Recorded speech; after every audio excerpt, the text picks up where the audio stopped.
ரஷ்ய எல்லையில் குவிக்கப்பட்டுள்ள இலங்கை இராணுவ வீரர்களின் சடலங்கள். முன்னாள் படைவீரர் தகவல்.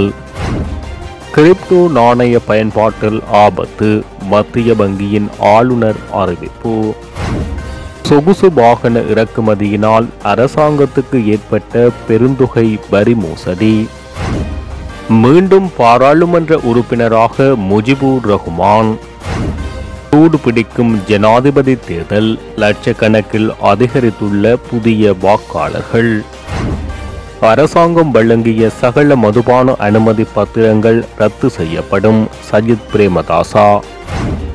ஐநாவின் செயற்பாடுகளுக்கு முழு ஒத்துழைப்பு வழங்க தயார், அனுரகுமார.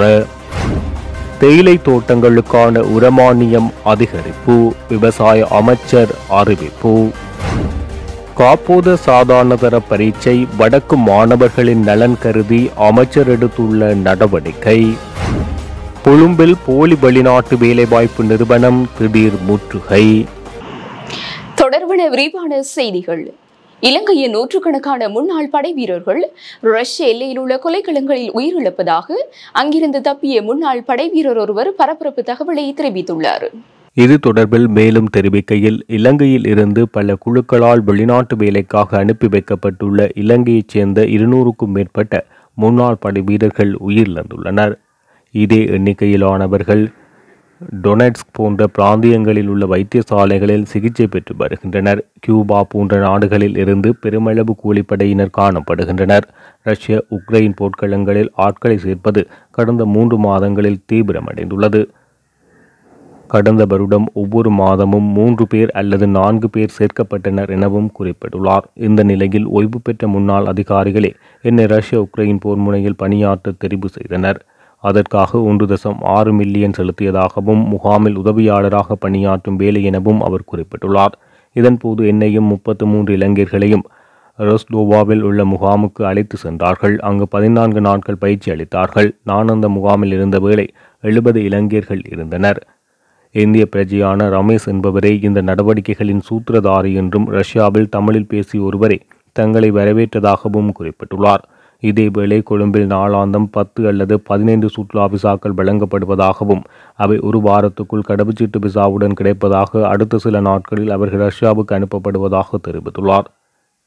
சுற்றுலா பயணிகளுக்கான விசாவில் செல்லும் இளைஞர்களை வாக்னர் கூலிப்படையில் இணைத்துக் கொள்ளப்படுவதற்காக ரஷ்ய மொழி ஆவணம் ஒன்றில் கைச்சாத்திட வேண்டும் என கேட்டுக் கொள்ளப்படுவார்கள் என குறித்த முன்னாள் படை வீரர் தெரிவித்துள்ளார்.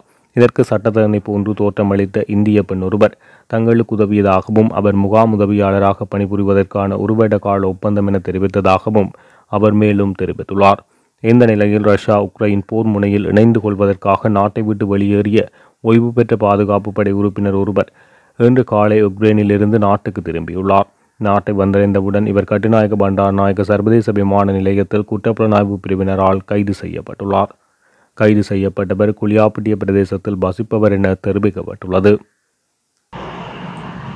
இங்கிலாந்தின் வோல்சிங்க மேரி யாத்திரையுடன் ஒரு நாள் நிகழ்வுக்காக நோர்வே கடற்கரைக்கு செல்லும் இலங்கை தமிழர்கள் உட்பட யாத்ரீகர்களுக்கு உயர் அலை குறித்து எச்சரிக்கை விடுக்கப்பட்டுள்ளதாக அந்நாட்டு ஊடகங்கள் செய்தி வெளியிட்டுள்ளன. இங்கிலாந்தில் உள்ள இலங்கை தமிழ் ரோமன் கத்தோலிக்கர்கள் எதிர்வரும் ஞாயிற்றுக்கிழமை அங்குள்ள தேவாலயத்துக்கு செல்வார்கள் என எதிர்பார்க்கப்படும் நிலையில் இந்த எச்சரிக்கை விடுக்கப்பட்டுள்ளது. தேவாலயத்துக்கு சென்றதன் பின்னர் அவர்களில் பலர் கடலுக்குள் செல்வதை வழக்கமாக கொண்டுள்ளனர். எனவே இதன்போது ஆபத்தான ஒலிகள் எழுப்பப்படும் போது பெஸ்ஸில் உள்ள பிரதான கடற்கரைக்கு திரும்புமாறு தமிழில் பாதுகாப்பு துண்டு பிரசுரங்கள் காட்சிப்படுத்தப்பட்டுள்ளன. 2007ஆம் ஆண்டு குறித்த கடற்பகுதியில் ஏற்பட்ட அலையால் ஒரு தமிழ் சிறுவன் கொல்லப்பட்டதை அடுத்தே தமிழில் எச்சரிக்கை துண்டு பிரசுரங்கள் அச்சிடப்பட்டு விநியோகிக்கப்பட்டுள்ளன. இந்த நிலையில் போல்சிங்கம், பகன்காம் மற்றும் கடற்கரையை நோக்கிய சாலைகளில் கடும் போக்குவரத்து நெரிசல் ஏற்படும் என போலீசார் எச்சரிக்கை விடுத்துள்ளனர். எனவே யாத்திரையில் கலந்து கொள்ளாதவர்கள் மாற்று வழிகளை பயன்படுத்த வேண்டுமென்று அந்நாட்டு போலீசார் மக்களை கேட்டுக்கொண்டுள்ளனர். இலங்கையில் கிரிப்டோ கரன்சி எனப்படும் டிஜிட்டல் நாணய அலகு சட்ட ரீதியானதல்ல என அறிவிக்கப்பட்டுள்ளது. இலங்கை மத்திய வங்கியின் ஆளுநர் கலாநிதி நந்தலால் வீரசிங்க இந்த விடயத்தை ஆரம்பித்துள்ளார். நாட்டில் கிரிப்டோ நாணயம் வெகுவாக பயன்படுத்தப்படுவதில்லை எனவும் இந்த நாணய அலகு பயன்பாட்டில் ஆபத்து காணப்படுவதாகவும் அவர் தெரிவித்துள்ளார். கிரிப்டோ நாணயங்களில் முதலீடு செய்த சிலர் நட்டமடைந்துள்ளதாகவும் இவ்வாறான முதலீடுகளின் மூலம் சிலர் ஏமாற்றப்பட்டுள்ளதாகவும் அவர் சுட்டிக்காட்டியுள்ளார். எனவே இலங்கையில் கிரிப்டோ நாணய அலகினை பயன்படுத்துவது குறித்து மத்திய வங்கி தொடர்ந்தும் ஆராய்ந்து வருவதாக ஆளுநர் நந்தலால் வீரசிங்க தெரிவித்துள்ளார்.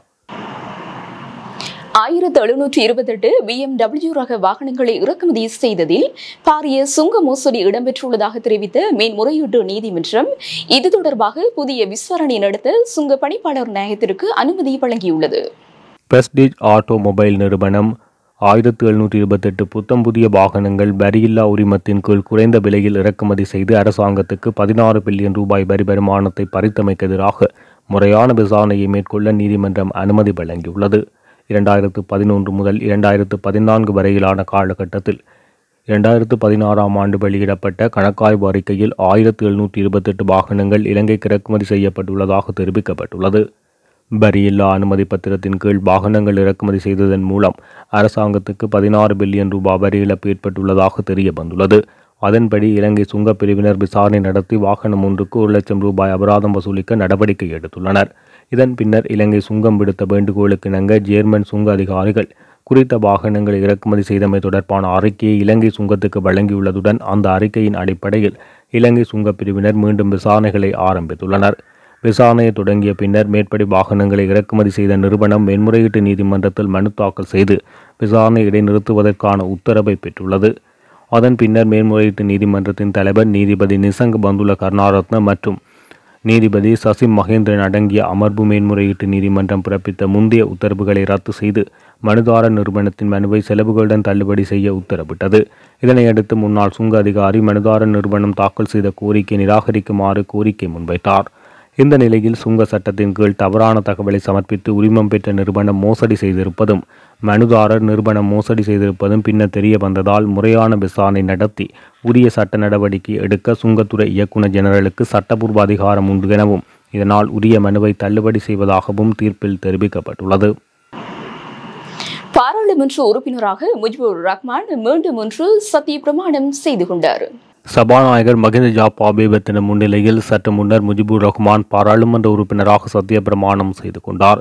டயனா கமகேவுக்கு இலங்கை பாராளுமன்றத்தை பிரதிநிதித்துவப்படுத்த சட்ட ரீதியில் அங்கீகாரம் கிடையாது என உயர்நீதிமன்றம் நேற்று முன்தினம் உத்தரவு வழங்கியது.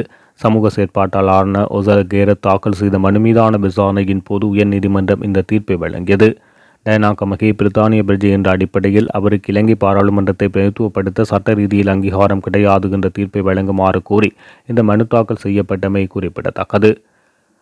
முஜிபுர் ரஹ்மான் இந்த பாராளுமன்றத்தை ஏற்கனவே பிரதிநிதித்துவப்படுத்திய நிலையில் உள்ளூராட்சி சபை தேர்தலில் போட்டியிடுவதற்காக தனது பாராளுமன்ற உறுப்பினர் பதவியை ராஜினாமா செய்தார்.